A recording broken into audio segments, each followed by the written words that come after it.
So a beautiful good afternoon. This is yours truly, Mr. Pinoka. It's been a while since we had a chat together. So behind me is our mega, sweet pepper, Shadenet, and we want you to, I think, tag along so that we're actually giving you feedback on how this Shadenet is doing, how the production is going, so that you actually get motivated.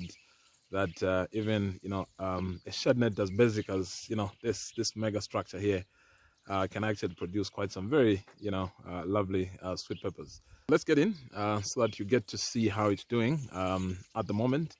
I think our last update was about 2 or 3 weeks ago. So let's get in so that you see how it's doing. The efficacy of the Shadenet is actually blazing hot, but I can actually hear the rains probably will be coming in quite soon. 2 to 3 weeks from now, we should actually be getting into the rain season proper. So still intact here as we get into the Shadenet itself. So there it is, Panuka Shadenet number 3, and voila, here is the mega Shadenet doing very fine. There you go. So all the way there.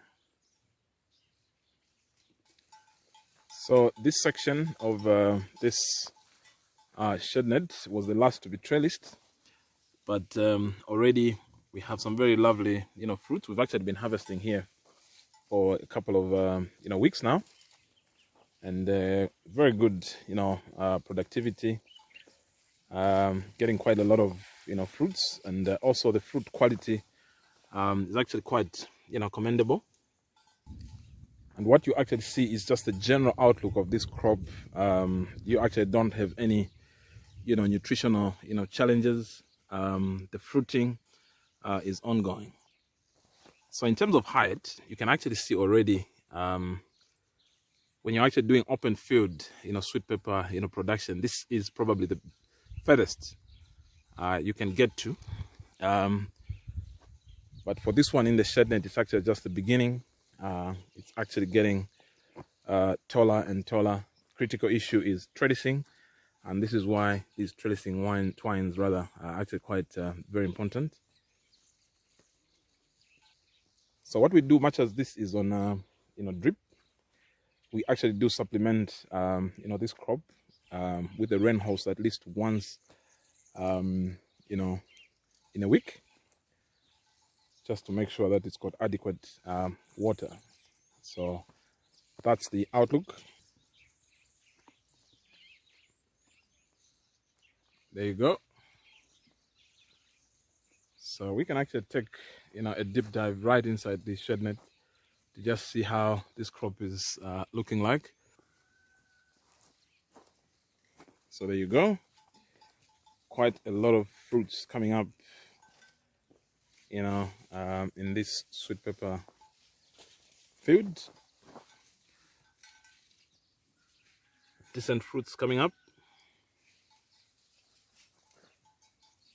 So again,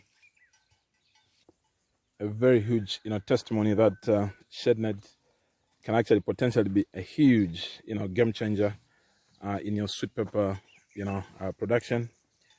And we've deliberately been providing updates to you so that you see how this crop is progressing. This was actually transplanted first week of August, and look at how it's doing already. It's such a beauty of a crop, and look at the flowering. Very good.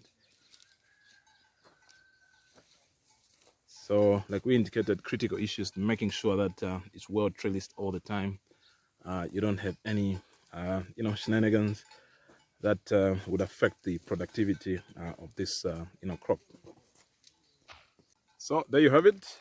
That's how the mega sweet pepper Shadenet is doing. Quite lovely. Look at how this field looks like. This is how 8,000 plant population looks like of sweet pepper. So have a lovely one. I hope this update has been worth it. As this crop grows, we'll keep updating you, especially I think when the rains come through. The dynamics will kind of change a bit, given that this shed net allows water. So somehow even our fertilization will have to kind of change in view of the fact that we'll have excess water in the shed net. But the beauty is that it actually comes in a lot softer. It's not the hard hitting rain, so that shouldn't disturb the fruiting that much.